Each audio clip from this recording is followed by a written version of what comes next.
Welcome to Conversations on Cinema. I am Mazhar Kamran. Today I am posting a conversation I did with the film director R Balki. R Balki began in advertising and eventually rose to be the group chairman of Loyal Intas. He is behind some striking campaigns that had a huge audience impact. In 2007, he made his debut as a film director with the film Cheeni Kum. This was a delightful romantic comedy starring Amitabh Bachchan and Tabu. Another film that he explored with Amitabh Bachchan, essaying the role of a man afflicted by progeria, was a heartwarming film, Pa. This film fetched him many awards, including the Best Feature Film at the National Film Awards. Key and Kai is also a film that I like from Balki because he explores unconventional roles within a marriage. Arjun Kapoor plays a stay-at-home husband and Kareena Kapoor Khan is a woman, the wife, who wants to have a great career. Padman 2018, a remarkable film. This is a tribute to the work of a man called Arunachalam Murugananthan, a man who revolutionized the making of sanitary pads, turning them out at a very low cost so that women in rural areas could easily afford them. Balki's ability to present such poignant themes on the screen have made him, I think, a significant voice in contemporary Indian cinema. I had a great time talking to him about his career, his methods, and what makes him choose such subjects. So let's go over and listen to this conversation. Welcome and thanks once again. Pleasure, Perry. So I thought we'll begin with advertising, Yeah. which is where you began. And before we move on to the main subject, the films, there's this very interesting incident that you narrated once about how you got the essential idea of what constitutes advertising. I mean, today a lot more people know about ads and things like that. In those days, there used to be ads, and I never knew of an entity called an advertising agency. I never knew there was an agency, and there were people working behind a thing. Even when I started working well into my life, my mother kept asking me what I did, and I kept showing her ads and says, "Why do you need an office to do this stuff? Just to write this one line and one picture." They could never understand that advertising requires thought. They never did understand. I don't think a lot of people still do. Especially when you consider a lot of bad ads, you definitely don't think that there's a lot of thinking. But so I got into this business, by accident, never knowing it was advertising, thinking it was a filmmaking company. We always wanted to make films. But very early on in life, there was one client who used to sell these cream biscuits, biscuits like a cream sandwich between two biscuits. And they came to the office and I was looking at it and I had no idea of advertising. I didn't know what was a consumer. I mean, consumer insights, how do you position a product? So I saw this cream biscuit and I just remembered, I remember always somebody coming home, they would carry this biscuit and come back. Or when I was, going on a train from my grandfather's house back to my house, my grandfather used to always shove this biscuit through the window of the train. Or somebody used to always give it to somebody. So it was always a goodbye or a hello kind of a biscuit. I never saw this biscuit as an edible biscuit. I said, this is something you shove through the thing in the train compartment, or you hand it to somebody when they come home. It always used to be that. So I actually learned about advertising that particular day. I said, hey, this is about saying, these are not biscuits, these are great goodbyes and they're great hellos. So then I knew product can have an idea, what's a consumer, what's an occasion, what's an insight, what's this thing. Without knowing those terminologies, I just got the hang of advertising. Also, I think along with that, close on the heels of almost on the same time, I was, given a product. Very few people, I was the junior most and possibly the only one in that small agency at that point of time. I was given a shave foam. I always had a beard and I was given this new product, which is a shave foam. And they said, we want an ad for this. And I said, what do I do? They told me it's a very smooth product, it shaves very well and everything. And you're talking to a guy with a beard who's not shaved for anything else. I have no idea of the comfort of shaving. I have completely this thing. So I just took the stuff and I said, hey man, if anything can make me shave, it should be a damn good product. I said, hey, that's a nice idea.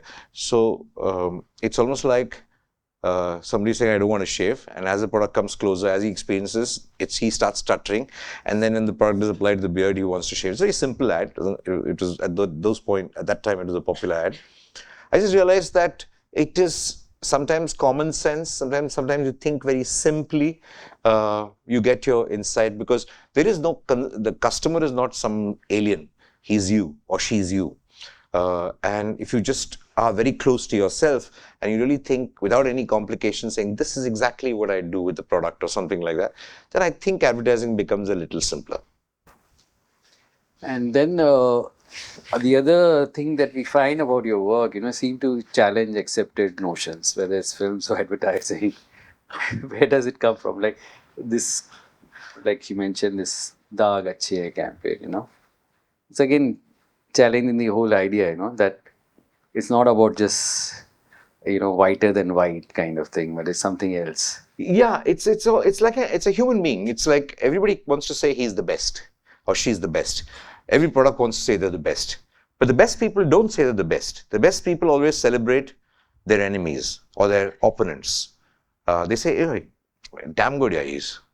If you're very confident of yourself, you don't have to thump your chest and say, I'm good, I'm good. You can celebrate the next guy, because nobody's going to take away your talent, your power. So that's what we said. If Surf Excel is such a fantastic kind of product, let it celebrate its worst component, its worst enemy, that's dirt. So let it celebrate the values of dirt. It's always there to remove it. So come on, enjoy enemy. It's exactly like a human being. That's how we came up with that. Okay, coming to the transition into films, from what one knows about advertising, when you're in an agency, the films are made by other people. So were you involved in the making also? Absolutely. I mean, I think thousands of ads that must have done. But every time you write a script, see, what advertising does teach you is, when you write a script, because it's going to somebody else to shoot, you're very particular, you're very clear about the flow, the communication, and how exactly something has to be communicated. It's actually a creative idea which becomes an algorithm, is a kind of a script. It's a thing of communication. See, it's very nice to say, he turned around hearing the noise of a door slam. Does the door slam? Is the sound away from camera? Do you have to show him turning around? What are the things that you have to do? So these three things you have to split up. You can easily write it as a sentence. He turned around hearing the door slam. So do you hear the sound? Do you see the door? You may have said hearing, but is it better to kind of communicate the door slam? Do you need to show him turning around? Or do you need to show the reaction on the person who's slamming the kind of door? Chill.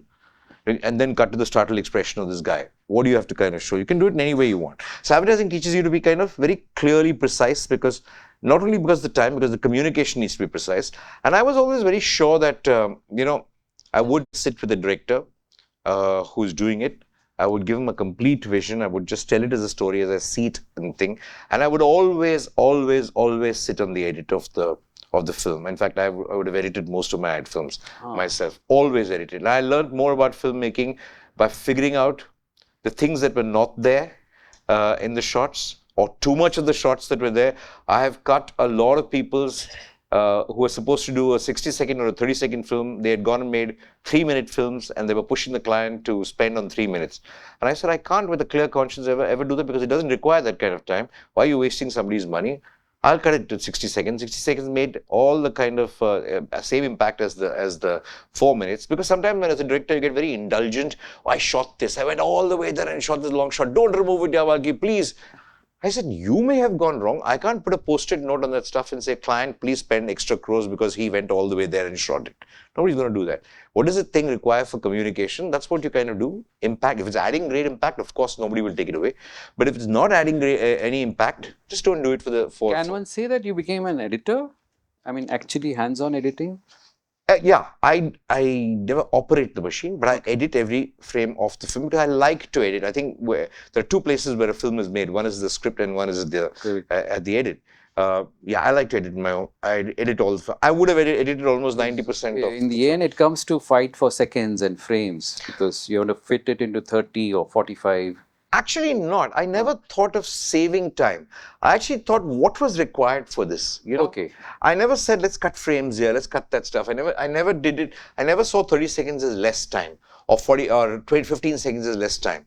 I said, what does this require? Sometimes I promised a film client 10 seconds and they've shot for 10 seconds. I deliberately extended a shot saying, no, just leave it there for a couple of seconds because it has that impact. More it won't have organic. that same thing. More- It's more organic. more- But mostly, 99% I've always reduced a film tremendously. I Actually, believe there is always scope to kind of oh yeah. go on till you can't.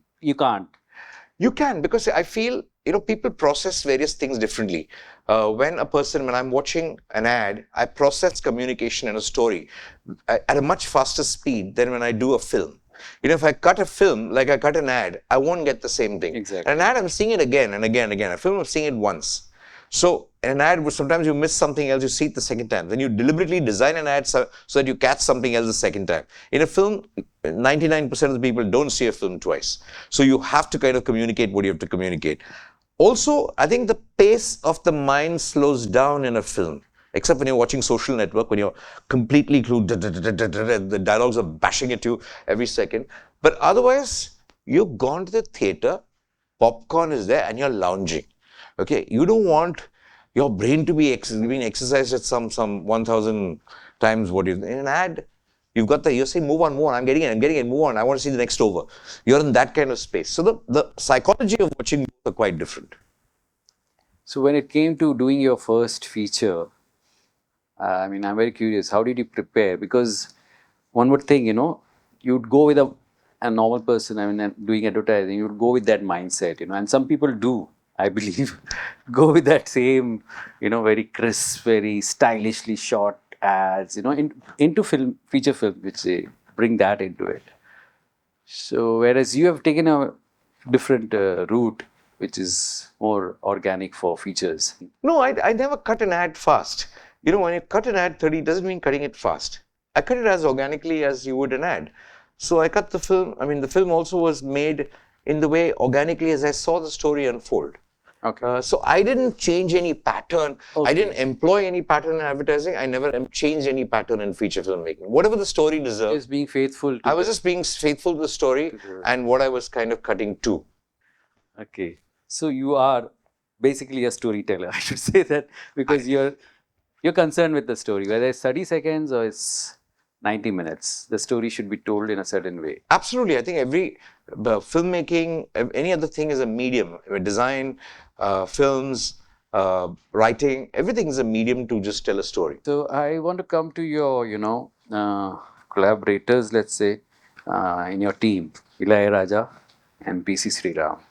Can you talk a little bit about that, Yeah, I was very fortunate to work with the people I was fans of, So very few people are lucky enough in their very first film to be able to work. I was Amit's biggest fan, so to work with Amitabh Bachchan. He's the third pillar, I think, in your these two. My first film, I was very fortunate to work with Ilaiyaraja in my first film. I just went to him as a fan, asked him.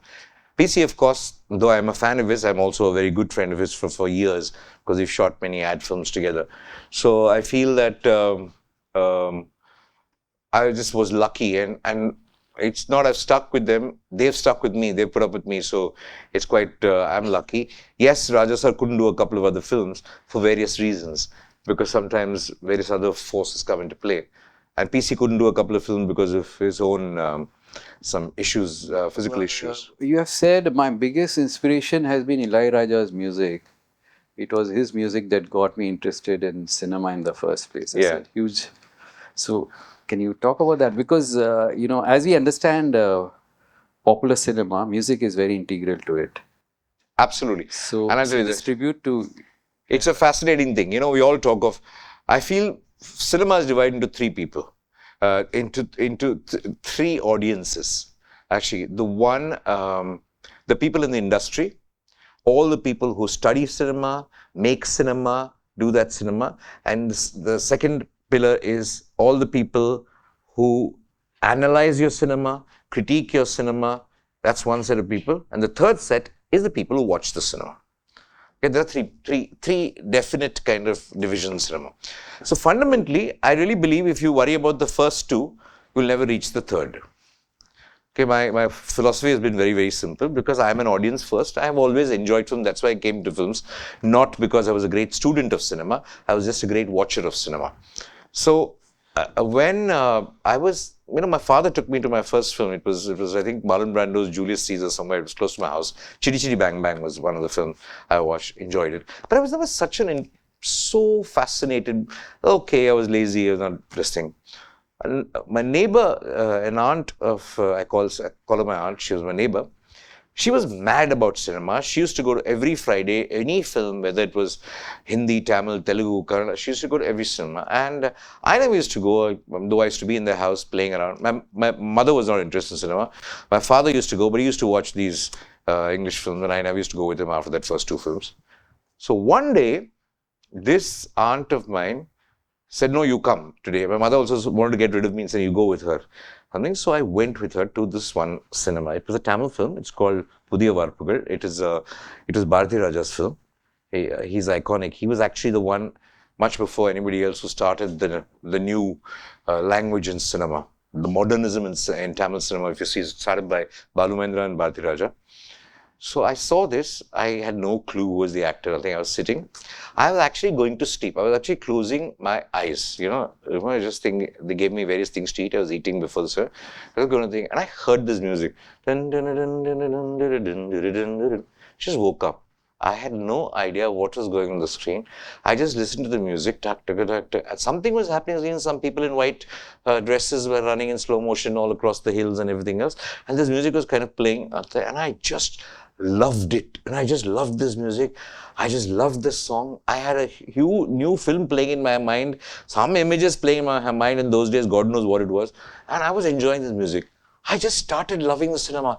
I just said, what is this? Who's this music? Whatever this thing. I asked him, he said, Ilaiyaraja. He was relatively new at that point in time compared to the other established guys. Then I used to watch, then I started watching every one of the films with Ilaiyaraja's music, which was almost everything after that, because he was the most popular composer. All Kamal, Rajni, everybody, even Kannada cinema happened. Hindi, of course, with Amitabh Bachchan, I got fascinated by. Then I started seeing that stuff. So Ilaiyaraja actually made my eyes open to cinema. My eyes would have been shut. I would have gone to sleep in the theater and I would have lost a complete art form in my life if not for that music kind of playing. It just woke me up. So, the genesis of your ideas, film ideas, I want to talk a little bit about how it happens. There is a certain way your ideas are different. They seem to challenge accepted notions much of the time. Where does that spark come from? Each one of them come from a different space. Cheeni Kum first. Cheeni Kum just happened because I always like, what do you like about Amitabh Bachchan? People quote all his dialogues, all his filmography. People know everything, history of that dialogue, this dialogue, that scene. I don't have a clue. I've just enjoyed it without memorizing any of those stuff. If somebody tells me, tell me an Amitabh Bachchan dialogue you like very much, I'm his hugest fan, I'll be blank. But I know every expression of his. I know every shirt that he wore. I knew how he walked. I knew what he did, what he said. I know all that because I've watched. I've not heard. Okay, all his dialogues. So, but for me, the most wonderful thing about Bachchan was his absolute poker-faced, personality. He's a poker-faced man who's very sarcastic, who kind of, who says the most funny things, very blank face, who says the most serious things in a very funny way. So I found sarcasm as the big kind of thing. So I always wanted to do a film for Amitabh Bachchan, which was sarcastic. And I said, okay, what if we do a film? Every film needs I said, okay, I want to do a love story with Bachchan. And somebody said, 64 years, you're doing a love story with Bachchan? I said, yeah, why not? It's Amitabh Bachchan. He's not a 64-year-old man. He's Amitabh Bachchan. So Amitabh Bachchan, everybody asked me, is Cheeni Kum a romance between a 64-year-old man and a 34-year-old woman? I said, no, it's a romance between Amitabh Bachchan and Tabu. It won't work any other way because you won't like the romance with anybody else. I wrote it for Bachchan and Tabu. If they had not done it, I wouldn't have done the film. My twist was, what's the conflict? Okay, they are in love. Who's going to stop them? Stop will only be the parent who's going to say, why are you marrying this Buddha? But that parent is only younger than that fellow. So I had to find a reason. So that was my kind of twist in that thing. So I found that twist. Pa happened very simply. During Cheeni Kum, I went to discuss some posters with Amitji. And that particular day, Abhishek was there. He was saying something very philosophical, which he normally does not do. And Amitabh Bachchan was saying something very ludicrous, which he normally does not do. So he was behaving like him, he was behaving like him. So looking up to others, I said, if I ever make a film, I should invert their roles. I should reverse their roles. So that's like a joke I told myself went off, but that stuck with me. I said, should I do a fantasy? Should I do this? Then I said no. Then I found this ailment progeria. I did a lot of research on this. So I said, hey, what if this guy was kind of did this? And that's how Pa happened when I saw them baby. Shamitabh was another very simple thing when I did Shamitabh as an idea which I was going to Amitji's house on his birthday. And what do you give Amitabh Bachchan? I can't gift him flowers, it'll look odd. He doesn't drink, I can't give him some wine bottle or champagne bottle. So that day, my driver had not come. I was in a taxi, black and white taxi. It was very hot, and I was living in town in Pedder Road, and from there I'm going to Juhu.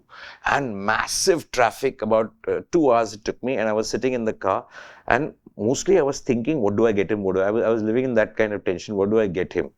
So can't get him anything. I said, what can I give him that is special? I said, I can only give him an idea. So I think by the time I reached Worli or something. That time the ceiling was not built, just about built. So I think reached Worli. I said, let me think of an idea. So the only thing I said, okay, fine. I took a sarcasm, fabulous. I made him a child, fabulous. What else? Oh shit, his voice is so iconic, fantastic. But his voice is a blind spot in his face. I mean, everybody assumes Amitabh Bachchan's voice and say, what if I take this voice and put it on something or somebody else's thing? Oh, that'll become fun. Who wouldn't like to have? So I just cooked up this idea and I said this, same kind of idea. And I ran him to Abhishek, happy birthday gift. And I said, where's my gift? He said, come here, come to the corner. I just told him this 2 minutes. I said, fantastic, bye, thank you very much. And I ran out. So that's how Shamitabh happened. That it was lucky. I was just sometimes lucky. But Padman was very simply Muruganandam. When Akshay wanted to do this film on Muruganandam, and I said, I don't like to do a film on any biopic or anything, but I like to write my own stories. I like to write fiction. I don't like to do films on incidents or anything. So he said, just meet him. When I met, that was the only film where I didn't use any ideas because he was the idea. I mean, I met him and he was so hilarious. One thing really made me do the film. Had a lot of discussions and all during the day. He told me his life of. I said, let me first meet him. If I'm inspired by him, I'll definitely, because I was very happy to do a film with the sanitary napkin as the hero of the film. I mean, who gets a chance to do a mainstream film? So many crores spent with a sanitary pad, and to do it absolutely simply as a love story. I loved it. But I was not convinced, and why should I do a story on this guy's life? So we finished discussions. He's telling me I was going to the airport from Coimbatore. He said, Balki, will you just drop me to this PSG Tech? He was doing a lecture there. I said, yeah, sure. He was in his workshop. He was doing all this lathe machine. He was wearing a white shirt, a full black stains and everything. I said, sir, do you want to just go home, change your shirt, and I'll drop you home? I'll just wait for you 5 minutes. I have time, and I'll go to the airport. No. We'll go straight from here. I said, why don't you want to change your feeling? It's dirty. He said, Balki, what is the point in working so hard all day if nobody else can see it? Let them see my stain. If I go home and wear a clean shirt, nobody will know I've worked. They'll think I'm sitting in an AC room and kind of hanging like, what is the point? I'm a laborer. Let them say I'm a laborer. Laborers, why they're washing? I said, what an idea. What's the point in laboring if you can't show it? It's a superb thought. I just got. And he told me something, you're in advertising. No, Balki, you are in advertising. What are they all doing in the sanitary napkin ads? He said, what? I worked on one sanitary napkin campaign long back. And he told me, what these new ads which are coming, this stay free and carefree and all these kind of ads, why are they jumping over fences whenever women are menstruating? Why are they jumping over fences, white fences? Why are they all jumping and dancing? I said, sir, maybe they want to show freedom, whatever. Foolish people, what freedom? Pain is pain. No, how will sanitary napkin kind of take away the pain? The woman is in discomfort. Sanitary napkin's only problem is hygiene. These idiots don't want to show that hygiene because they have to put that diagram and say germs, all this stuff. Because people are wanting to eat dinner, they cannot see sanitary napkin and things, so they don't want to show the germ. They will be dead like this only. They will kill a lot of people by not showing this kind of germ. If they show germs, everybody will kind of wear this for these pads. These fellows are wasting consumers and money and killing the world by not doing it. I said, what a brain. Just say germs. That's why you have to wear sanitary pads. And just think of discomfort, nobody is going to remove. Hygiene is the reason why people wear sanitary pads. I love the discussion with him. The same thing in Chup. Chup was actually happened because of Cheeni Kum. Because Cheeni Kum was when I thought, like anybody who makes a film thinks he's made God's gift to mankind. And I was no different. And the second day, that time there was one reviewer, Khalid Mohammed was the only reviewer, was very famous that time, and we all looked forward to his revenue. And I had no idea of the agendas in the film industry and the politics in the film industry, no clue. So I thought he's going to give me a glowing review on Saturday, I think Hindustan Times, I remember. He had torn the film apart. I went into deep depression. The film became a hit. People loved it. There were so many messages that came. Amitabh Bachchan was trying to reach me saying, it's a fantastic kind of film. Nothing registered in my head except his bad review. Many people wrote glowing things about. Nothing registered. The first review I read, the bad one, registered. And I was I had got into not a depression, a thing of so scared to read. I had never read a review of any of my films till Chup because I was so scared to read it, because I said, I always found it damn unfair. If I can critique if you can critique my work, I should be in a position to critique yours. But I don't have that avenue. How do you have that avenue? Because you get money to write what you want about me. I don't have a say in whether I feel it's right or wrong. And my views never get expressed. Why is only your view? So I found that the injustice kind of very thing.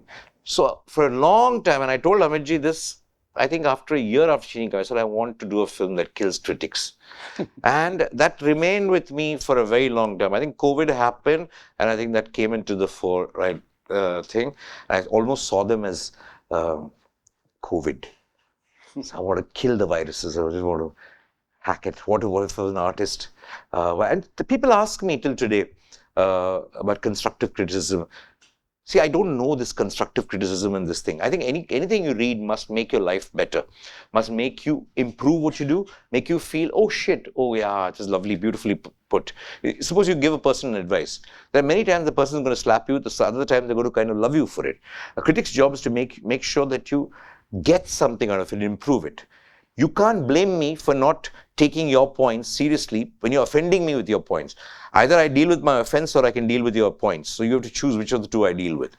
So I always found it very unfair. And I just came to a very simple realization in my life after I finished Chup.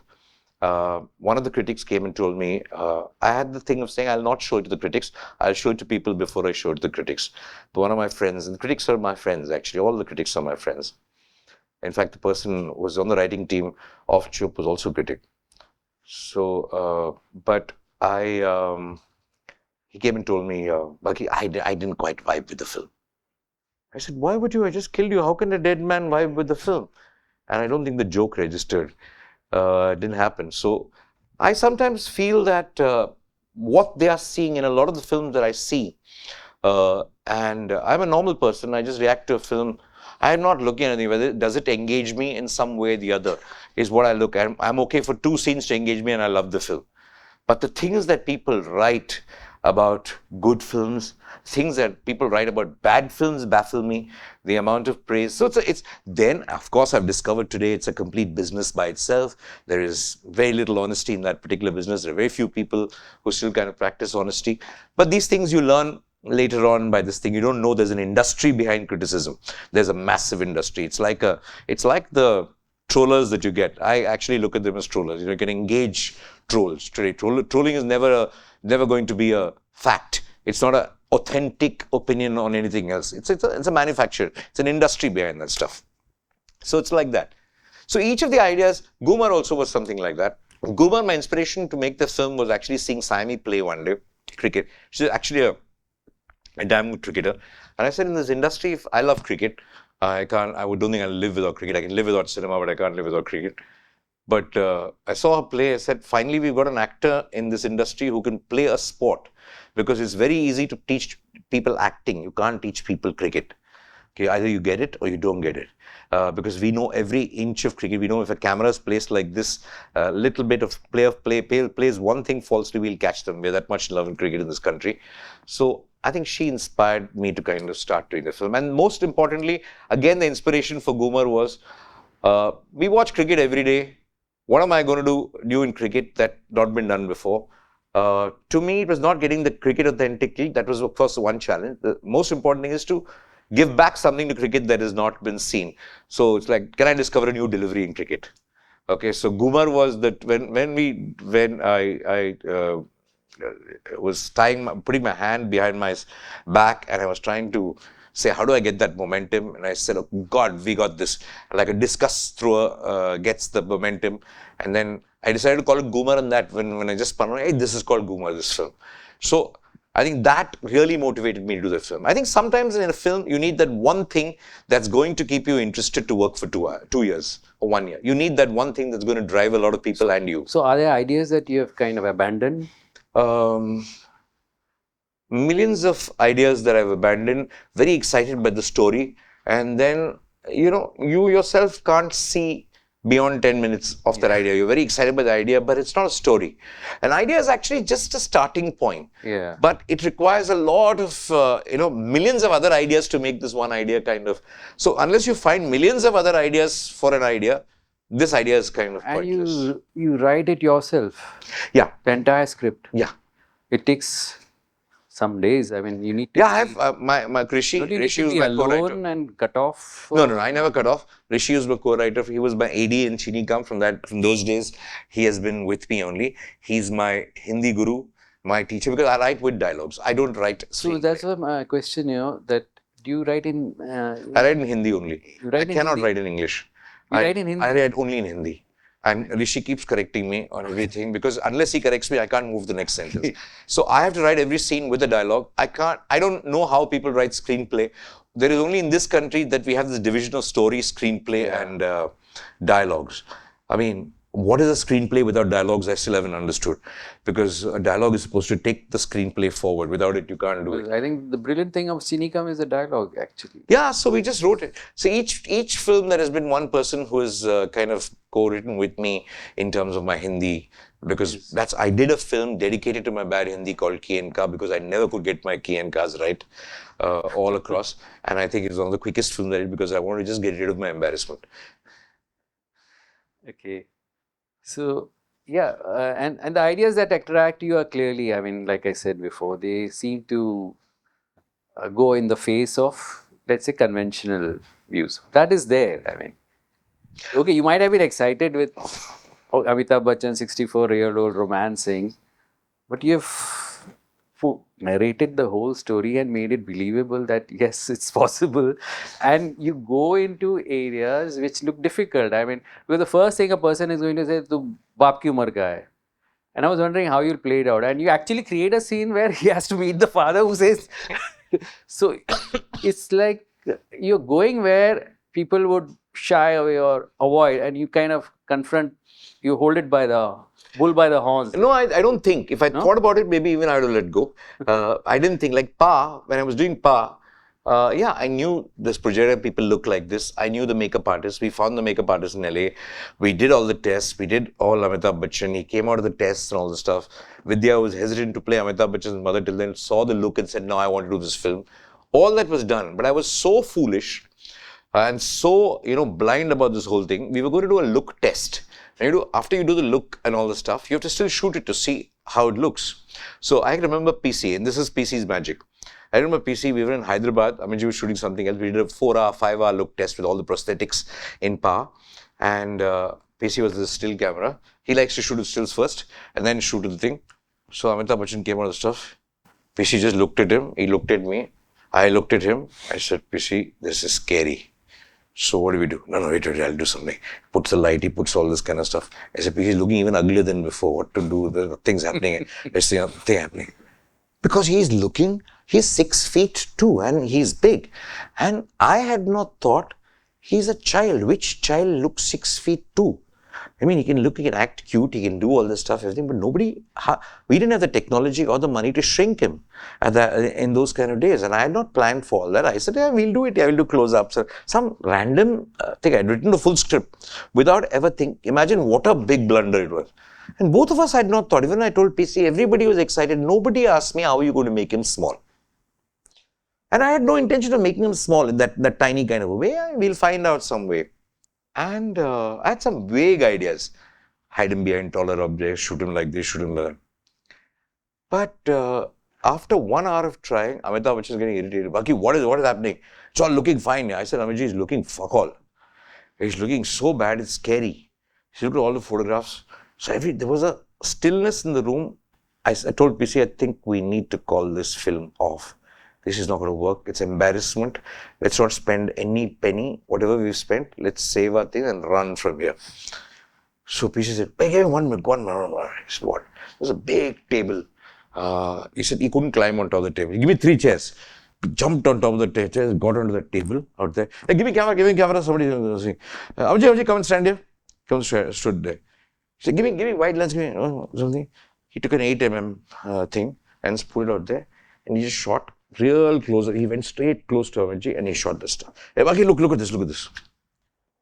Fantastic. He suddenly looked like a boy. Because what he noticed, and all of us noticed, the head was so big. And the body is, of course, thinner because the head has been made much bigger. When you use a wide lens and you kind of go on top, the object closest to you is the biggest. And the rest of it kind of just tapers down like that. We shot the whole film from a top angle. Only the close-ups, the eyes. Okay, the whole film of Power, except for a couple of shots, which is just, you get away with that stuff, even though he's much taller, you never notice it because you've assumed that he's kind of thing. But everything is topish, as far as Power, because we don't have another way. That was our technology. So divinity sometimes helps, like this, because PC's science is worse than mine. But his gut and instinct are so powerful because he's a creator. So what I like is, also these people, though I admire as fans, Ilaiyaraja and PC, they are like people who want to create. They want to do something that has not been done before. They want to create something new. I mean, I don't think anybody, they all can say there's nothing like originality in life, but to the best of our abilities, if we try and do things that have not been done before, it gives you a sense of satisfaction. So when you work with people like that, it gives you a tremendous source of energy. In Key and Ka, you explored human relationships in a fresh way. The man is younger. I mean, evidently, we know their ages as actors. Is it something about, what I'm trying to get at is your own view about human relationships as, other than say films, something about. Yeah, it is how I like to see a lot of relationship, a lot of things in every filmmaker is how he or she likes to see life. That's not my life. That's not been my life. If my life was like that, I wouldn't waste my time expressing it because I've already lived it. Sometimes I want to see a life or a father-son behaving like this, or a mother-daughter behaving like this, or a villain like this, or somebody like that, something that I wish life was like this. In fact, even in Chup, I always believe that I wish villains could be this cold. I just wish they could be as normal as anybody else, could be this cold. So each time I feel it could be, it's something in me which just says, I hope life is like this. I wish life is like this. So film as a medium where you want to explore these as if situations, Not as if. What if? Not what if. I wish it was. I wish it was. Yeah. So there is a kind of feel for that. Yeah, there is a feel. It was like this. Whatever I do is what I wish it was. Even if it's a masala film, which the next, like I always have loved, the masala films, the popular films, whatever, because we all grew up not watching Ray. I didn't grow up watching Ray, neither did I grow up watching Tarkovsky or Fassbinder. All that you saw later on in life. I grew up watching Amitabh Bachchan, I grew up watching Rajinikanth, I grew up watching all these people. So that's what's influenced cinema. But even there, in that genre, you always wish, why did Bachchan kind of become Bachchan? Because everybody everybody wished they were him. Every woman wished that if she had a husband, they would wish their husband was him. If they had a boyfriend, they wished he was his boyfriend. Every man wished that he was him. Every man wished that he could speak like him. Every man wished he could talk like him. That's how you become a hero, because you're the wish of a lot of people in life. So I suppose that is cinema. So yeah, that brings me to the almost final points. Like your view on popular Indian cinema, like say Guru Dutt, intense emotionality, and Bimal Roy kind of married the emotion to a social issue always, some way or the other. And then comes Manmohan Desai, who says it's just entertainment, And he flat out kind of says, this is it, this is our job as filmmakers to entertain and nothing else. They don't come here to think. So that's another extreme, So where do you see, how do you see popular films as? I think a film is popular when it engages you. I feel that. There are some films you kind of just go there to kind of just ponder, get into a zone. As all film lovers, we all have different takes. But 99% of the time, if I buy a ticket and go to a theatre, or I spend 2 hours watching it even in front of my television, I want to be engaged. I want to be either thrilled, I want to cry, I want to laugh, I want to kind of fall in love, or I want to do something. I want to be engaged. I think that's popular cinema, and I love popular cinema. I believe cinema's job is to be popular. I mean, there are a few things that you can do for personal viewing and studying, and we're all in different moods in life. They are like very private cinema. There is private cinema and there's popular cinema. There is no other cinema. And you completely accept the presence of songs.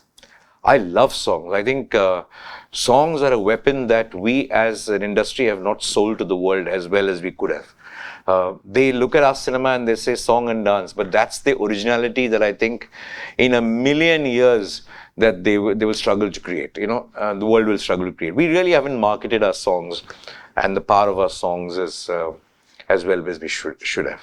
Okay, the final question would be about learning filmmaking. You did not go to film school or anywhere, you learned while working. So is there anything that education can do for a filmmaker? Hugely. I was very unfortunate. I mean, Okay. to not have a film education. It took me 20 years of advertising to kind of learn the nitty-gritties of cinema. I did a lot of hands-on work to kind of get into cinema. But a film school actually doesn't shortcut it, but it gives you a bit of a leap. I start from here, you're starting from there. It doesn't mean I can't catch up with you and take you over, but it depends on how fast you run from there. But you do get a head start. You do get that bit of head start. But I find a lot of film students using that head start and going into a different route. And the route is only here. There's only one route. In this route, people have to watch your cinema. That's the route. Correct? There's no other route. So I see some very brilliant students who are just wasting their spaces in exploration of things which they think are so lateral or new age cinema, but what they're doing is passé, because cinema itself is not a very new phenomenon. Cinema is almost if there is a thing between start to finish and there's a half, cinema is in the second half of the chart. It's closer to extinction than it was to start. Okay, so we're here. So all the new age things that we need to know sometimes where our art form is. And we need to kind of find things to get more people to kind of engage with this art form, rather than making this art form even less desirable. You know, I think that's very important. Cinema needs to engage a lot of people. And there's no joy. I mean, I'm not saying that all great films all the films that are massive hits are great films. Some of them are bloody bores and they work for something else. They work on one star. People just want to see the star. You can kind of, do whatever crap and they'll want to see the star. But a Manmohan Desai film or a Bimal Roy film, all these are popular films. Raj Kapoor film, a lot of popular films. Prakash Behra film. Let's take some of the other blockbusters that have happened recently. Some of them are really entertaining films. They are engage you. With Amitabh Bachchan, it just makes it better. Like you see Amar Akbar Anthony, it makes it better. But the film is damn exciting as it is. You know, even Muqaddar Ka Sikandar, with Bachchan, it works. Like gangbusters. But you can't just say, I'll give you trash and just watch Bachchan. A lot of the films that are happening today is just, I'll give you trash, watch the star. So that is a very short-term popular cinema. You're getting away with it. Again, divinity is on your side. But that's not going to work always. You need to be entertaining and use a star. That's fantastic for popular cinema. Thank you. We'll throw it open to the... Hi, sir. So you work in the ad industry for like 20 years. So as you said, like some ads are like stray free, like jumping over fences and everything. And even I will say the Vimal, which like eating this soap will make you a royal status. So what your take on this? Like ads should be like honest and informative, or like it should be an entertainment? Thank you. No, ads should not be honest and informative. People go to sleep. I'm not saying it should not be honest. Of course, it should not lie. But, you know, there is a lie that people forgive you for. Like when I smile and say, I know you're lying, but you're cute. It's not a lie. It's nice because I know you lie. I'm not saying I'm going to cure cancer. I'm going to say, you know what? This will make you look lovely. I know you won't make me lovely, but I like the way you're saying it, so I believe you. That's a different kind of a thing, you know. The lie is about, you can lie 10%, little bit. Don't lie on the important thing. Don't lie on health. Don't lie on issues of children. Don't lie. But if you want to say this will, I mean, which soap will make your skin glow? No, there's nothing which is discovered on earth like that. It's just, I bathe and my skin glows immediately tomorrow. Doesn't happen. No? But if I just show a glow like that, I know what you're trying to say. Good. Get it? But if you show it to me very nicely, I'll kind of like you better for it. So I think there is a certain accepted level of honesty amongst society, not coded in law, but accepted level of honesty, which we all know. And good ads need to operate in that space and with a lot of charm.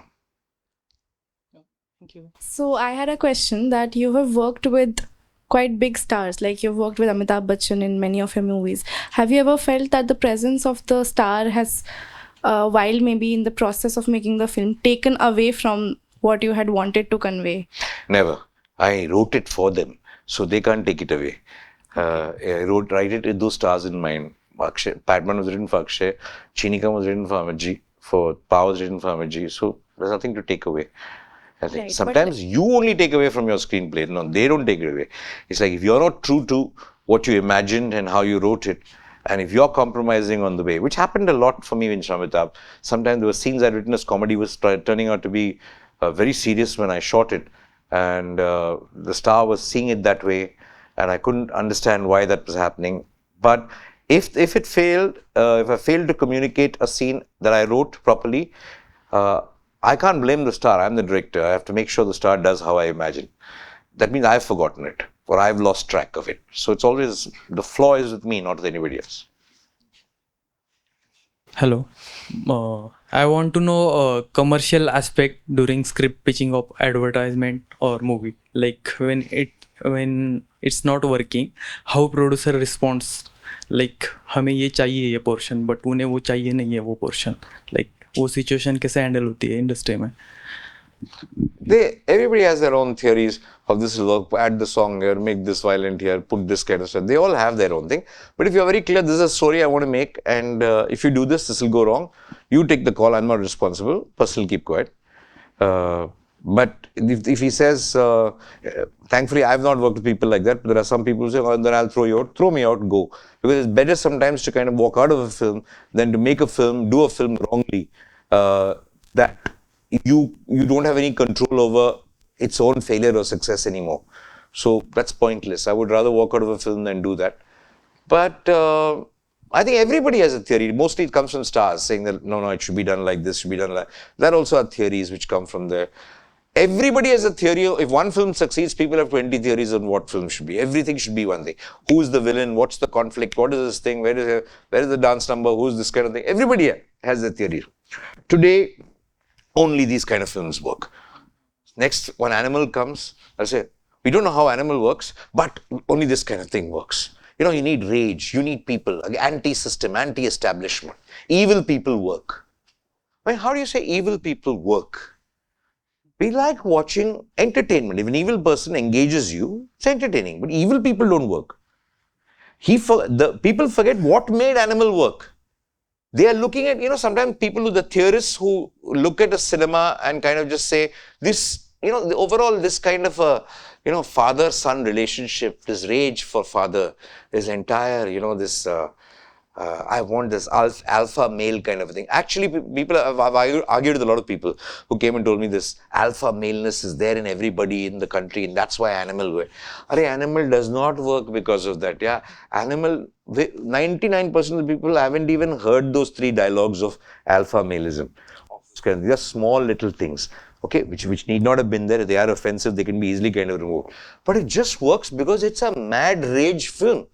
And you have one hunk of a guy, one Ranbir Kapoor, who's God-looking kind of thing, who's doing the most. He's the Bachchan. He's like almost like strutting around like we couldn't take our eyes off Bachchan. You can't take your eyes off him for 3 hours. He works. The film works. You take Ranbir Kapoor off the film, that film won't work. You can't hold that film for 3 hours. Thank you. Thank you. Thank you. My pleasure. Thank you. Thank you, Mr.